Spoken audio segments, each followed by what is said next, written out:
Olá pessoal, bem-vindos à nossa segunda aula sobre a reta, a inclinação constante e a proporcionalidade.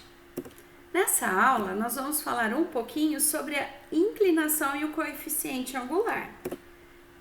Pensando então na equação genérica da reta, a gente tem ela como y igual a mx mais n.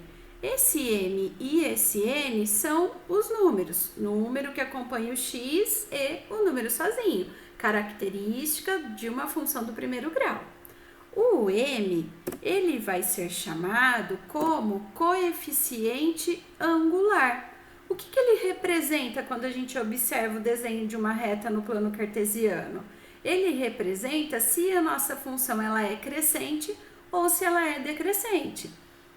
Aí vocês podem me perguntar, mas professora, como que eu vou saber, sem ter o desenho, se a minha reta ela é crescente ou decrescente? Só observando o meu m. Então vamos lá. Se o meu m ele é um número positivo, eu tenho uma reta crescente. E quando o meu n ele é negativo, eu tenho uma reta decrescente. Agora, pensando lá no n, quem ele é? Ele é o coeficiente linear. Quando eu observo o desenho do meu plano cartesiano, ele vai ser o número aonde a reta vai cortar o meu eixo y, certo? Então, a equação da reta genérica, ela é composta por um número que acompanha o x e um número sozinho, ok? Para calcular, então, essa inclinação, a gente tem duas situações. Então, como que eu posso determinar esse m? Primeira situação, quando lá no meu desenho, ao invés de ter a coordenada de pontos, eu tenho a indicação de um ângulo que a reta forma com o eixo x. Para essa situação, eu vou calcular a tangente desse ângulo, que vai ser o valor da minha inclinação. E a segunda situação é quando eu tenho a coordenada de dois pontos, que eu vou fazer a substituição desses valores e vou determinar o meu m. Vamos lá analisar alguns exemplos? Então, a gente tem o quê? Em relação à reta representada em cada um dos gráficos, determinar. Então, 1, coeficiente angular, 2, a equação da reta e 3, o coeficiente linear. Exemplo A. Então, a gente tem desenho do plano cartesiano, uma reta, certo? Que tem uma inclinação de 60 graus e ela passa pelo ponto 2 e 3. Primeiro passo, então, coeficiente angular. Nessa situação, a gente precisa utilizar da regrinha da tangente, porque nós não temos dois pontos para fazer a substituição. Então, a saída é pela tangente. A tangente de 60, então, vai ser o valor do nosso m. Tangente de 60 é igual a raiz de 3. Próximo passo, encontrar a equação da reta. Uma observação. Na aula anterior, a gente escreveu a equação da reta utilizando o determinante. Nesse caso, não tem como a gente usar o determinante. Nós não temos coordenada de dois pontos. Então, nós vamos calcular a equação da reta de um modo diferente, utilizando o P e o M. O P é esse ponto aqui, então, que corta a reta. Então, para isso, o que a gente vai usar? O X, que é o 2, o Y, que é 3, e o M, que é raiz de 3. E nesse caso, então, eu vou estar utilizando da equação genérica. Vou fazer a substituição do que eu tenho para poder encontrar o n. Substituindo, a gente vai ter 3 igual a raiz de 3 vezes 2 mais n. Para a gente visualizar melhor, eu vou utilizar essa raiz de 3 como 1,7, ok? Então, reorganizando, o que a gente tem? N igual a 3 menos 1,7 vezes 2. Então, o nosso n vai ser o quê? 3 menos 3,4, que vai ser igual a menos 0,4. Escrevendo, então, a nossa equação da reta, a gente tem que ela é y igual a raiz de 3x menos 0,4.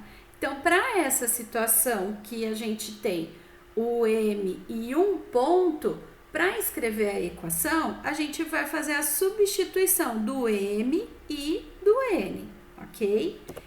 E a terceira pergunta é: qual é o coeficiente linear? Lembram que o coeficiente linear é um número sozinho da minha equação? Então, nesse caso, ele é o menos 0,4. Antes da gente ir para o próximo exemplo, eu quero só fixar uns detalhes com vocês. Lembra lá no início do nosso vídeo que eu comentei com vocês que o m indica se a nossa reta ela é crescente ou decrescente? Observem então, ele é positivo e eu tenho uma reta crescente. Olha o n, menos 0,4, aonde ela corta o meu eixo y. Realmente, ela corta o meu eixo y lá na parte negativa, ok? Prosseguindo então para o próximo exemplo, exemplo 2. O nosso gráfico, então, agora ele dá pra gente coordenada de 2 pontos e para encontrar, então, o coeficiente angular, a gente vai utilizar dessas coordenadas. Então, eu tenho como ponto A, menos 1 e menos 2, e o ponto B, 2 e 3. Fazendo a substituição, a gente vai ter, então, que o y do B menos o y do A sobre o x do B menos o x do A vai ser o quê? 2 menos o menos 2, 3 menos o menos 1. Vamos voltar aqui um pouquinho. X do A, x do B, y do A e o y de B. Para quem tem dúvida, nós temos a aula anterior, lá da semana passada, que falou sobre o coeficiente angular, que foi a aula de inclinação. Quem tiver dúvida, volta lá. Então, o nosso m, 2 mais 2, 3 mais 1, m igual a 4 sobre 4, o nosso m, então, é igual a 1. Confere, reta crescente. Legal. Vamos lá, então, escrever a equação da reta. Nesse caso, a gente pode usar as duas alternativas, como nós fizemos na aula 1, por determinante, ou por substituição, igual a gente fez nessa aula de hoje. Eu vou usar novamente a substituição. Eu escolhi o ponto B, mas sem problema se quiser utilizar o ponto A, certo? Então, o nosso x vai ser 3, o nosso y vai ser 2 e o m é 1.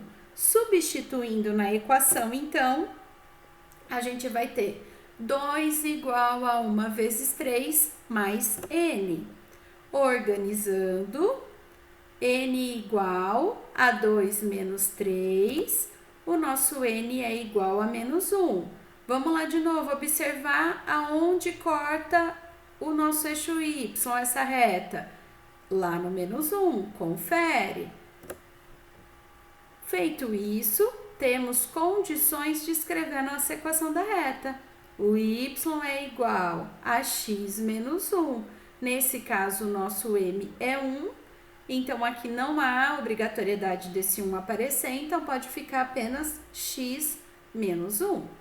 E o coeficiente linear, que é o número sozinho nesse caso, é o menos 1. Pessoal, espero que vocês tenham entendido o tema da nossa aula. Na sequência, lá no nosso Drive, vai estar uma série de exercícios sobre esse tema da aula 1 e da aula 2. Espero que vocês tenham entendido e tenham gostado. Tchau, tchau e até o próximo vídeo.